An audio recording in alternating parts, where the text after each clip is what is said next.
తాకట్టులో ఉన్న బంగారానికి తక్షణ విముక్తి. ఈ రోజు మార్కెట్ రేట్ క్యాష్ మీ చేతిలో. శివ గోల్డ్ కంపెనీ, మీ నమ్మకానికి మా హామీ.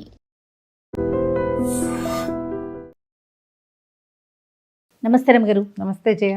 రమగారు, రాఖీ పౌర్ణమి అన్నా చెల్లెళ్ళు కలిపి జరుపుకునేది, అన్నా చెల్లెళ్ళు కానీ అక్క తమ్ముళ్ళు కానీ తోబుట్టువులతో జరుపుకునే పండుగ రాఖీ పౌర్ణమి కదండి. ఇప్పుడు ఏదో ఫ్యాన్సీగా చేసుకుంటున్నాం, కానీ ఇదివరకు రోజుల్లో చాలా చక్కగా ఆప్యాయంగా జరుపుకునేవారు కదా రమ్మగారు. మీరు కట్టేవారండి? మాకు అసలు అలవాటే లేదు, రాఖీ అలవాటు లేదు అస్సలు.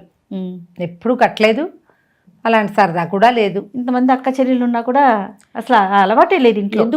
ఎందుకు రాఖీ కట్టడం మన పద్ధతి కాదు కదా, మన వైపు లేదు.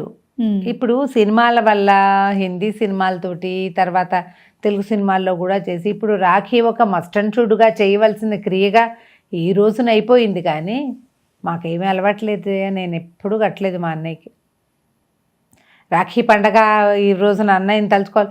అన్నయ్యకి ఒక రోజు ఏంటి, మన జీవితం అంతా అన్నయ్య మనతోటే ఉంటాడు కదా. ఖచ్చితంగా. ఏదో ఇప్పుడు అక్కడ కొన్ని చోట్ల ఆ పద్ధతులు ఉన్నాయి, మనకేమో అట్లాంటివి లేకపోవటం. ఏదైనా అంతే కదా రమ్మగారు. మదర్స్ డే ఒకరోజు తలుచుకోవటం ఏంటి, అదే కదా మాట్లాడుకుంటాం. కాకపోతే కాస్త గౌరవం, ఓకే అమ్మకి రెస్పెక్ట్, గౌరవం, ఆవిడకి కావాల్సింది చెయ్యాలి, అలా మాట్లాడుకోవటం అంతే తప్ప సంవత్సరం అంతా వాళ్ళది కాదా. మాకు అలవాట్లేదు, మేము ఎప్పుడు చేయలేదు అట్లా. ఇప్పుడు ఇది చేయటానికి ఏముంది, కానీ పూర్వకాలం నుంచి ఉన్నది నార్త్ ఇండియన్ పద్ధతిగానే మనకు కనపడుతుంది జయ. మనం ఎన్నిసార్లు మాట్లాడుకున్నా ఇదే మాట్లాడుకుంటాం అంతే. ఇది నార్త్ ఇండియన్ విధానం, మన వైపు చెయ్యరు దీన్ని. ఎందుకంటే మీరు ఒకటి గమనించండి, పూర్వకాలంలో ఆడపిల్లలకి పెళ్ళిళ్ళు చేసేసేవాళ్ళు తొందరగా. ఒక్కసారి అత్తవారింటికి వెళ్తే ఆడపిల్ల మళ్ళీ పుట్టింటికి రాని పరిస్థితులు ఉండేవి అక్కడ. సౌత్ ఇండియన్ విధానం అసలు అది కాదు.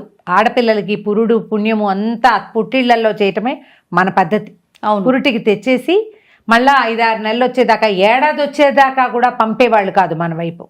కానీ నార్త్లో పురుటికి ఆడపిల్లలు ఎప్పుడూ పుట్టిళ్ళకి రారు, అత్తవారింట్లోనే అవ్వాలి. వాళ్ళ బతికి ఇంకా అంతే.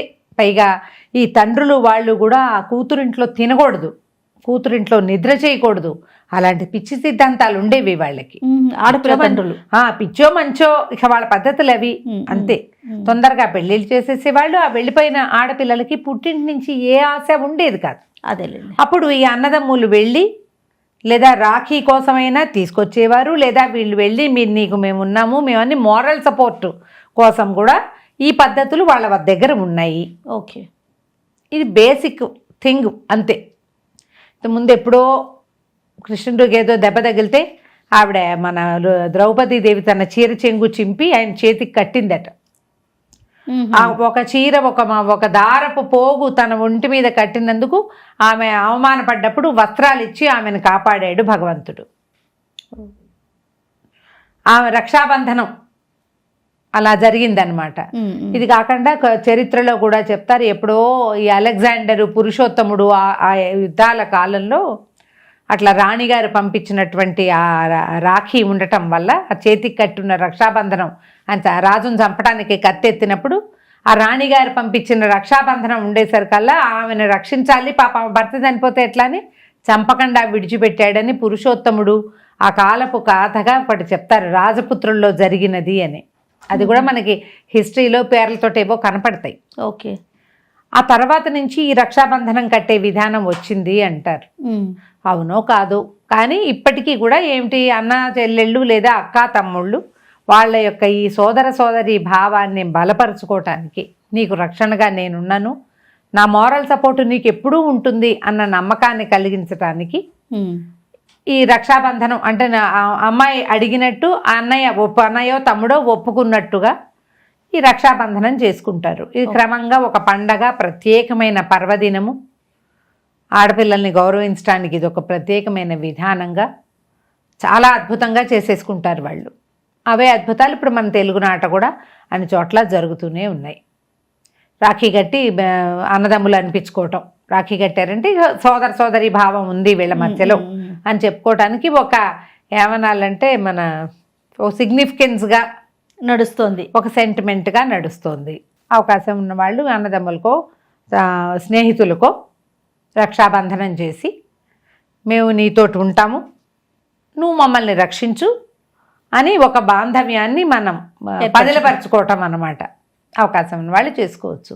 నిజానికి ఈ పౌర్ణమి రోజున, శ్రావణ పౌర్ణమి జంఝాల పౌర్ణమిగా చెప్తారు. యజ్ఞోపవీత ధారణ ఉన్నవాళ్ళు ఈ రోజున కొత్త యజ్ఞాలు మార్చుకుంటారు. జంఝాల పౌర్ణమి అంటారు దీన్ని. అవును, ఈ పౌర్ణమి మాకు తెలిసి అయితే చిన్నప్పటి నుంచి అదే జంఝం మార్చుకుంటారు. ఆ తర్వాత ఈ సంవత్సరంలో ఉపనయనమైన వాళ్ళు ఉంటారు కదా, మొన్న జనవరి ఫిబ్రవరి ఆ రోజుల్లో ఉత్తరాయణం వచ్చాక చేస్తారు కదా, వాళ్ళందరికీ శ్రావణ ఉపాకర్మ అని ఈ రోజున మీరు కావాలంటే చూడండి, వెంకటరామ అనుకో వారి క్యాలెండర్లో కనపడుతుంది శ్రావణ ఉపాకర్మ అని. ఈ రోజున ఉపాకర్మ అని చేస్తారు. ఒక చిన్న యజ్ఞం అది చేసి ఆ ఒడుగప్పుడు చిన్న ఇది కడతారు, జింక చర్మం ఏదో కట్టి ఉంచుతారు యజ్ఞోపవీతాన్ని. దాన్ని తీసి మళ్ళీ ఏదో హవనం చేయటం ఉంటాయి, గందరగోళంగా విషయ వ్యవహారం అంతా నాకు బాగా తెలియదు, కానీ ఎప్పుడు శ్రావణ ఉపాకర్మ జరుగుతుంది అని చెప్తారు. కొత్తగా ఉడుగైన వాళ్ళకి ఉపాకర్మ జరిపిస్తారు. ఓకే, అప్పుడు యజ్ఞోపవీతం మారుస్తారనమాట. ఏటా యజ్ఞోపవీతాలు మార్చుకునేందుకు ప్రత్యేకమైన రోజుగా ఇది జంధ్యాల పౌర్ణమి అని చెప్తారు. శ్రావణ మాసంలో వచ్చే పౌర్ణమి విశేషమైనది. శ్రావణ భాద్రపదాలు 2 వర్షాకాలం కదా, మనకి శ్రావణ భాద్రపదాల్లో పెద్దగా వెన్నెల అవి కనపడవు, తక్కువ కనిపిస్తుంది.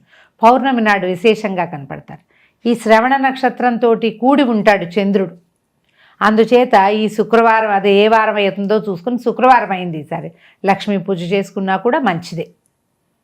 మనం ఎలాగో రాఖీ కట్టించుకోవాలి, రాఖీ కట్టాలి, కట్టించుకోవాలి, ఇవి ఉంటాయి. దీనికోసం ప్రయాణాలు చేస్తారు. అవును, అన్నదమ్ములు ఎక్కడుంటే అక్కడికి వెళ్ళటమో, లేదా అక్కయ్య చెల్లెళ్ళు ఎక్కడుంటే అక్కడ దాకా వెళ్తూ ఉండటమో, చెల్లెళ్ళకో అక్కయ్యలకో ఏదైనా గిఫ్ట్లు ఇవ్వటమో, ఇవన్నీ ఒక ఫెస్టివల్ మూడ్ నడుస్తూ ఉంటుంది కదా, ఆ మూడ్ ప్రకారం చేసుకోవచ్చు. దాంతోపాటు ఇవాళ శుక్రవారం కూడా అయింది కాబట్టి లక్ష్మీ పూజ చేసుకోండి. శ్రావణ మాసాలపు సాయంకాలము వాన లేకుండా ఉండి మీకు చంద్రబింబ దర్శనం కనుక అయితే లలితా సహస్రనామం చదువుకోండి. ఓహో, సహస్రనామం చదువుకుని కొద్దిగా పాలతోటి కాస్త క్షీరాన్నం నివేదన చేసుకుని ఈ చంద్రుడిలో భావించినటువంటి లలితా పరమేశ్వరుడికి ఈ పాయసాన్ని నివేదన చేయండి. అత్యద్భుతమైన ఫలితాన్ని ఇచ్చే సమయంగా చెప్పబడుతుంది ఇది పౌర్ణమి. కాబట్టి ఈ రోజున మనం రాఖీలు అవి కట్టకపోతే ఇదైనా చేసుకోవచ్చు, అంతే. జంజం మార్చుకునే వాళ్ళు వాళ్ళ దారిని వాళ్ళు జంజాలు అవి మార్చుకుంటారు. మీకు ఏది అవకాశం ఉంటే అది చేయండి. పెద్దగా లేదు, కనీసం చదువుకోండి. లలితా సహస్రనామం అయినా ప్రయాణంలో ఉండైనా చదువుకోవచ్చు.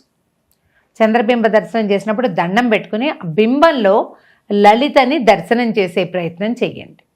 అమ్మవారిని దర్శిస్తే అత్యద్భుతమైన ఫలితం లభిస్తుంది, మానసిక ప్రశాంతత లభిస్తుంది, కుదురొస్తుంది మన జీవితానికి, ఫోకస్డ్గా అవుతాం మనం. ఈ అవకాశాన్నైనా మనం సొంతం చేసుకోవచ్చు కదా.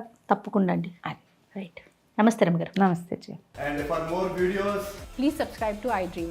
Please subscribe to iDream. Please subscribe iDream. And please subscribe to iDream. For more videos, subscribe to iDream. please like, share and subscribe to the channel. Congratulations, iDream. Subscribe to iDream. Subscribe to iDream. So subscribe to iDream Media. iDream ki iDream team andarki huge congratulations. Please subscribe iDream Media. Please subscribe to iDream. Subscribe iDream. Please subscribe to iDream. iDream అంటే నా కళల channel subscribe చేసుకున్న నోరు తిరుగుతలేదు, మీరైతే గంట గుర్తు కొట్టండి. For more such videos, please subscribe to iDream. Subscribe to iDream. Please subscribe to iDream. Please subscribe iDream Media. Please do subscribe to iDream. Please subscribe to iDream Media. For best entertainment and information, please subscribe iDream. And don't forget to subscribe to iDream.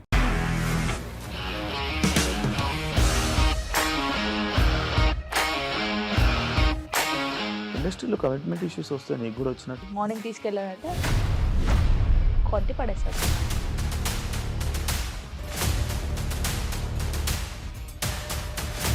ఒక్కళ్ళు కూడా చూడలేదు ఈ cinema అని చెప్పడానికి కూడా చాలా ధైర్యం కావాలి. అది నిజం కదా, దాంట్లో ధైర్యం ఏంటి? ఇది నెక్స్ట్ డే ప్లేట్ మార్చేస్తే తప్పు కదా. As of now we are comfortable this అని నేను అనుకున్నాను. రష్మిక గారిది మీది ఒకే ఊరు అంట కదా.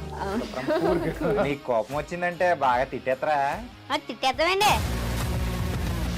నిజంగా గేమ్ ని ఎలా చేంజ్ చేయగలిగారు? ఏపీఎస్ఎఫ్సి వాళ్ళకి 6 నెలల్లో నేను 6 లక్షలు కట్టా. బిజినెస్ చేయాలనుకుంటే it is as difficult as riding a tiger.